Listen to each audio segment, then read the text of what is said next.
Farmyard, the People's Channel. Cross, Robbie, oh! Oh, he met it so well. And Whitmore! Theodore Whitmore. Absent without leave, this is Whitmore.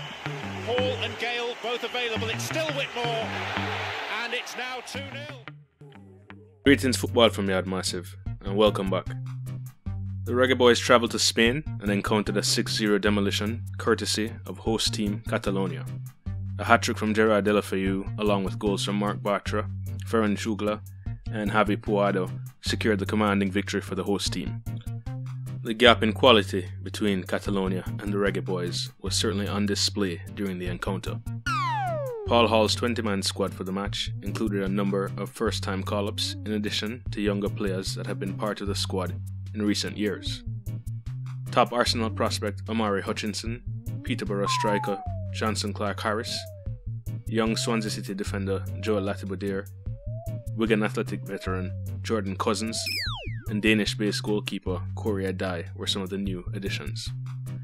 There were also first-time call-ups for university-based Cameron Lacey, young Cavalier left-sided player Kenroy Campbell, and long-ignored US-based veteran Nico Brett. Catalonia, an autonomous region within Spain, which encompasses 4 provinces including Barcelona, is not an official FIFA member, and thus are able to call up players from its region who could otherwise represent Spain. Many of the players in their squad represented Spain at the junior level, and are graduates of Barcelona's academy system. For his starting lineup, Coach Hall decided to go with Dylan Barnes in goal, and a central defensive unit that consisted of Latibeaudiere, Jamoy Topi and Ajani Talbot. Ricardo Thomas was on the left flank, and 17-year-old Tariq Jimenez on the right. The midfield engine room was operated by Jordan Cousins and Ramon Howell, with Omari Hutchinson and Junior Flemings supporting Burley striker Johnson Clark-Harris. The first half action was dominated by Catalonia and was largely one-way traffic as Jamaica struggled to play its way into the opposition's half, and the defensive unit was anything but synchronized. The chaos resulted in Catalonia having a 4-goal lead at halftime. The start of the second half brought about some much-needed improvement in possession, but the defense remained relatively porous. Paul Hall has said he wants to take his time to evaluate and develop players, but based on the performance today, he has his work cut out for him. Dylan Barnes let in 4 goals on the day, but also stopped a number of other opportunities that looked like they'd be certain goals. His defenders left him stranded on numerous occasions, and he couldn't have done much more to prevent any of the goals. Barnes was substituted early in the second half and didn't look particularly pleased with Coach Hall's choice.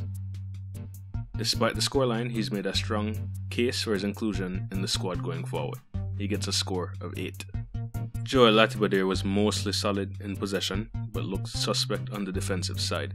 While Latibeaudiere looked more disciplined and positionally superior to his defensive teammates, he lacked the quickness to keep up with the movement of the Catalonian attackers. Latibeaudiere looks like a player that can provide some defensive cover, but will have to do much more to force his way into the starting lineup going forward. He gets a score of 5. Jamoy Topi appeared out of his depth against the Catalonians. He made a few good tackles, but generally lacked the quick reaction time and movement required to be an adequate impediment to the opposition. If Topi is serious about having a productive international and club career, he will have to take his physical conditioning seriously. He gets a 4. Ajani Talbot had a rough day in his short time on the field. The Harbourview central defender is known for being a talented player who suffers from the occasional mental lapse close to his own goal. This game was no different, as he gifted the first goal with a sloppy play and was similarly sloppy on other occasions. Talbot had to exit the game in the first half with what appeared to be an injury. Unfortunately for him, he didn't help his case for future call-ups with this performance. He gets a 4. Young Tariq Jimenez had to make an early departure in the first half due to injury. He didn't do much in his time on the field, and like most of the team, didn't look comfortable against this level of competition. He gets a 5. Ricardo Thomas had some solid moments in the first half going forward and in defence, but his level fell dramatically in the second half, dragging down his rating. He was repeatedly found out of position and overplayed passes on a number of occasions. Thomas needs a physical program if he's going to contribute for 90 minutes at the international level. He gets a 4. Jordan Cousins was able to maintain possession at a higher rate than some of his counterparts and made a few timely tackles. Cousins, however, isn't the most mobile in the middle of the park and doesn't impose himself on the game in the way you'd want a defensive midfielder to do that. He does provide Paul Hall with a serviceable option in the midfield, but to be effective for Jamaica, he will likely need a bustling player beside him who can cover a lot of ground. He gets a 5. Ramon Howell covered a lot of ground on the day, providing some much needed coverage for the defensive line. Howell's weakness, however, was also on full display. He struggles in possession, and the faster the speed of play, the more inconsistent he is, and the more frequent he turns over the ball. Without improving, Howell is unlikely to become a fixture in the Jamaican starting lineup. He gets a 4. Omari Hutchinson had a disappointing game. There were moments where he displayed his change of pace, but he generally struggled to get into the game and unnecessarily turned over the ball on a few occasions. Hutchinson didn't do much to stake his claim for a place in the squad going forward, but at 18, the youngster should improve and give a better account of himself if called up in the future. He gets a 5. Junior Flemings had an up and down game. Flemings displayed energy throughout the contest and offered strong support on the defensive side. On the ball, it was a game of two halves. He was sloppy in the first half, and in the second half, much improved. He did have a good chance of scoring a cross, but his finishing wasn't up to par. He gets a score of 6. Johnson Clark Harris was starved for service all game long, and his frustration was evident. His work rate seemed a step up from his club level, and his technical ability was on display, but he really didn't have enough opportunity to prove his worth. He gets a 6. Tyreek McGee joined the fray as an early first-half substitute and was one of the few players who appeared comfortable under pressure. On the defensive side, McGee didn't contribute much, but he was positionally disciplined. McGee had to come off in the second half due to injuring his hand while falling. He gets a 7. 19-year-old Cavalier player Kenroy Campbell also came on as an early substitute and struggled to get into the game. Campbell showed spurts here and there, followed by amateur-level mistakes. He did display some raw material required to play at a higher level than he currently does, but will likely require sustained exposure in a professional setting before realizing his potential and being productive at the international level. He gets a 5. Blair Turgott improved the wing play when he entered the fray in the second half of the game. Turgott offered better defensive integrity on the flank and was clean in possession. Turgott, however, didn't get the type of separation through pace or skill that you would hope to get from a winger. He gets a 6. Like Turgott, Kaheem Paris' entry in the second half lifted the performance when in possession. Through his movement and skill, Paris was able to create a couple opportunities. He was forced to do a lot more defensive work, and the offensive side of his game did seem to drop as the game went on.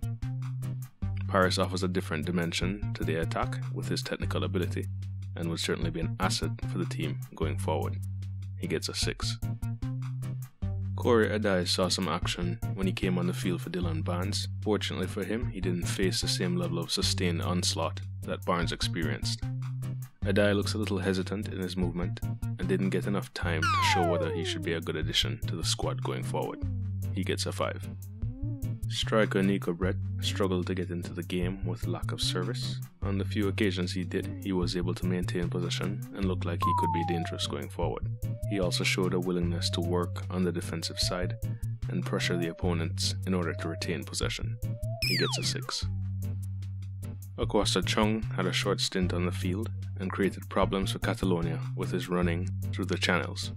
With more clinical finishing, Chung would have been on the score sheet. He isn't blazing fast, but he does have a quick first step and looks like someone whose movement could be an asset, particularly as a substitute against a fatigued defense. He gets a 5. Cameron Lacey had a brief cameo and was able to get into one or two attacking positions, but didn't have enough time to make an impact or determine his ability to contribute to the program going forward. He gets a 5. Looking forward, the Reggae Boyz have a busy schedule and will compete in the CONCACAF Nations League in a 3-team group with Mexico and Suriname. The top 2 teams in the group will qualify for next summer's CONCACAF Gold Cup, while the last place team will get demoted to the League B next year and qualifies for an 8-team tournament to battle for a place in the Gold Cup. The first game of the Nation League series will be an away match against Suriname, followed by a return leg in Jamaica a few days later. In between the Nations League schedule, the JFF secured an away game against World Cup bound Uruguay.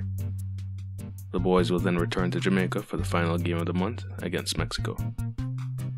Paul Hall certainly will not be short of opportunities to evaluate players and opportunities for the team to grow, and for him to grow in his relatively new role as a national coach. Hall is beginning to earn a reputation for saying the right things prior to and after games. However, his on-field decisions do seem a bit perplexing at times. It appears the fans will have to be patient to see if Hall's long-term plans unfold in a manner consistent with his forecast. Bless up for joining once more. Linkage again next time. If there's anybody here that doesn't believe it, should be. Shouldn't be. We've got the best athletes in the world already. Right? We've got to match them with football. Yeah, we've been to the World Cup once before, and we'll go there again. Cross, Robbie! Oh, he met it so well. And Whitmore! Theodore Whitmore. One absent without leave. This is Whitmore. Hall and Gale both available. It's still Whitmore. And it's now 2-0.